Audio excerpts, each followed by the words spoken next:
This is the Best of the Week on Relevant Radio. Hey, good to have you on the show with me today. As you know, this show we deal with like marriage-related topics, right?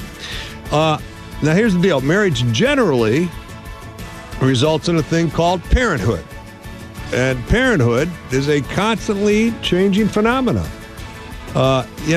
Each change in the child results in having to change how you parent. Or as you add more children, that brings about the need to adjust your parenting style, and almost daily, right? And it can be exhausting. A lot of parents think, at some point, all this craziness will be over.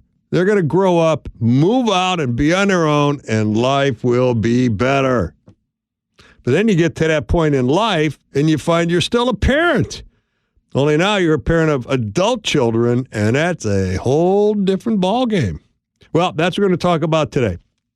So, do you find parenting adult children to be easier or harder than parenting children who are still dependent on you, who are still living at home?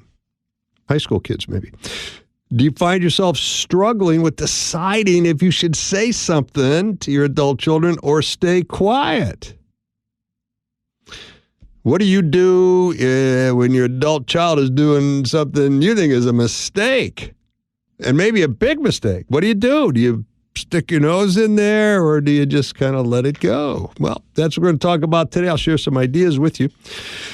Let me just start off with a disclaimer right at the start. When it comes to this, I'm still a work in progress. I don't have all the answers. I don't have it all figured out. Now, our youngest, number 9, just graduated from college last month. So by definition, they're all adults now, and he's got a job, so he's going to be able to support himself. That's a good thing. And so they're all adults. The oldest is 41, I think, and the little guy just turned 23. And so that's it, right? But, I look at all 9 of them, and I could give some advice to each one of them or make a couple of suggestions that might improve their life greatly, at least in my mind, So I'm still, and I don't get it right all the time, and I'm still trying to figure out how to parent adult children. And, treating your adult children as adults is emotionally and psychologically difficult because it changes our identity and our habits and emotional attachments as parents. And our relationship with our kids was shaped by years of caregiving and protecting them, and me being the boss, right? I'm the parent. You got to do what I say, right? And the transition of relating to our kids as independent adults, requires a major internal shift in how we see them and, frankly, how we see ourselves. And I think there's like maybe 4 reasons for that we could point to. First is, our identity as parents is built on protecting and guiding, right? That's what we do. From the moment that child is born, we focus on protecting that child, right? Keeping them warm, keeping them clean, changing their diapers, right? And they get older, keep them out of the street, keep them out of trouble, keep them from falling down the stairs, right? Our entire life is built on protecting that kid and keeping them safe, right? And then guiding them. We teach them how to crawl, teach them how to walk, teach them how to ride a bicycle, right? So it's from the very start, that's what we do. And letting go of that, stepping back and saying, okay, you're free to solo, can be really, really difficult. And, we fear that they're going to get hurt. And if I'd have been there, I could have stopped it. I could have protected it. I could have said something, right? Part of this mindset that some parents have is, if I stop correcting, then who am I as a parent, right? I don't know how to be a parent if I'm not correcting, shaping, guiding, directing, right? So that's number 1. Number 2 is we know their flaws, right? Because we've watched them develop those flaws over 20 or 30 years, right? And they still, to us, feel like they're our child because they are. And the problem, and the challenge is tough. And, we often see our adult children but through the lens of the things that they got wrong and, screwed up in high school or college. And we kind of see it through that lens as opposed to the fact that, well, they've learned from that, they've grown from that, and they've moved on. They're not that person anymore. That's a hard mental adjustment to make, okay? So it's hard to trust their judgment, especially when we're kind of like, well, you know what, I've seen more, I've done more, I've seen people who've done things like that, and so it's tough, right? And so oftentimes we underestimate their maturity and their growth, so that could be a problem, right? Number 3, old habits die hard, right? Old communication patterns die hard.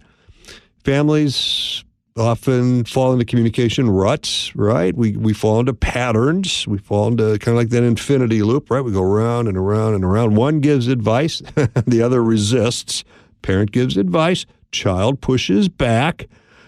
Parent worries, child withdraws. Parent gets angry, child goes to their, and we fall into these patterns, especially in the teenage years, which can be pretty tumultuous.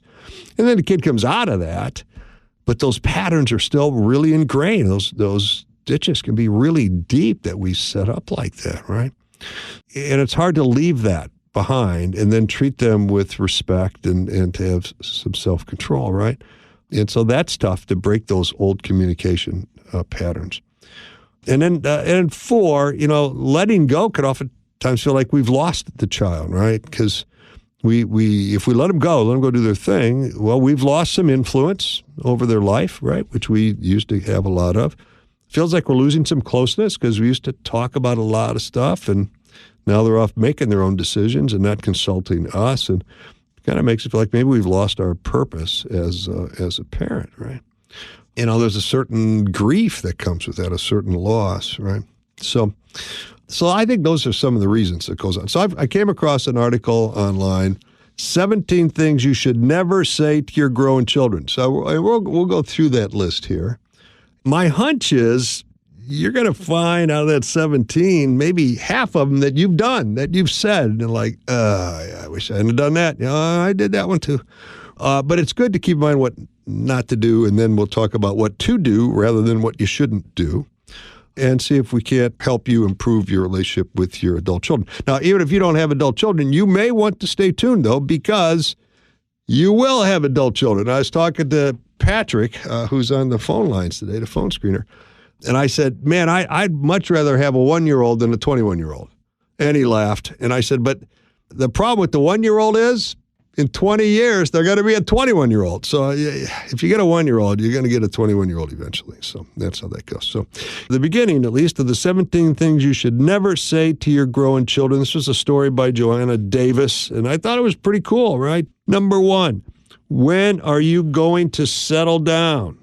All right. So, questions about marriage, can make your kids feel like their life is on some sort of a timer, right? So constant reminders about settling down can create unnecessary pressures on the kids, right? And everybody moves at their own pace, and it's not like settling down and getting married is like buying a car. It's you can have people who want to get married, and just the right person isn't showing up. It's a tough dating environment out there, to be sure. Number 2, I wish you were more like, and then fill in the blank or fill in the name, right? So you should never compare your child to their siblings or peers or their best friend or Uncle Henry, right? No matter how old they are, right? This can quickly create resentment and insecurity. And they're not only going to not like you, they're also going to not like the person you're comparing them to, because you're saying that person is better than you. They're not going to like that. Even if it's unintentional, remarks like this often stick for quite a long time, right?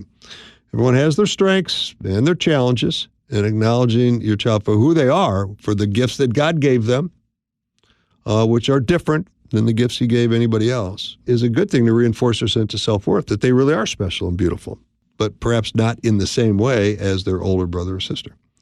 So focus instead on celebrating the unique qualities rather than drawing comparisons, right? So number 3, I don't understand why you're doing that. It's natural to question the choices that our kids make, right? But hearing this from the parent can kind of be dismissive, right? Adult children want to feel supported, even if their decisions look different from what you choose. And oftentimes they will be. Rather than leading with confusion, try asking more about the thought process. A simple, hey, tell me more about why you're interested in doing this. opens the doors for conversation without shutting them down. It shows you're curious, not critical, which strengthens the relationship. I don't understand why you're doing this. That's a criticism. Because basically what you're saying, the other words are, what you're doing is wrong and you're stupid. Doesn't make any sense. I don't understand what you're doing, and I'm pretty smart. That's what your children hear when you say, I don't understand why you're doing that. Now, genuine curiosity is a good thing because we can learn, and kids can learn by having a conversation based on genuine curiosity. Number 4, you should have listened to me. Now, there's not a parent on the planet who isn't tempted to say that, like a lot, the old I told you so thing. I mean, and we all think we have really good ammunition on that one. You should have listened to me. Nobody likes to be told, I told you so, least of all your adult children. That's true. Mistakes are part of growing up and adulthood, right? And rubbing them in your child's face can be pretty painful for them and make you feel like you really don't believe in their ability to handle life on their own. They likely already know when they've made a wrong call, and they probably don't need you to tell them. And I think there's a lot of truth to that generally, right? Because everybody knows. Offering support and advice when they ask for it feels much better than highlighting where they went wrong. So again, you should have listened to me. This is a criticism or even more strongly, a contempt, right? Which suggests that you're kind of stupid. You should have listened to me. What were you thinking? And this is a real temptation, and the thought, and I get it, the thought is a good one from the parent, right? The idea is, boy, if I can point out how you got that one wrong, you're going to learn from that and you're going to do better, right? And then if they realize that, well, I was smart, I had this thing figured out, you didn't, well, now they'll start listening to me and they'll take my advice and their life will get a lot better. And then you're going to feel good about yourself because look what a great dad I am. I got all this perfect wisdom that I could share with my kids, right? And that's generally, I get it, but you really got to resist that urge to say, oh, boy, you should have listened to me. But I think one way around it is to turn a little positive and say, man, that's a tough situation right there. Is there anything I could do to help?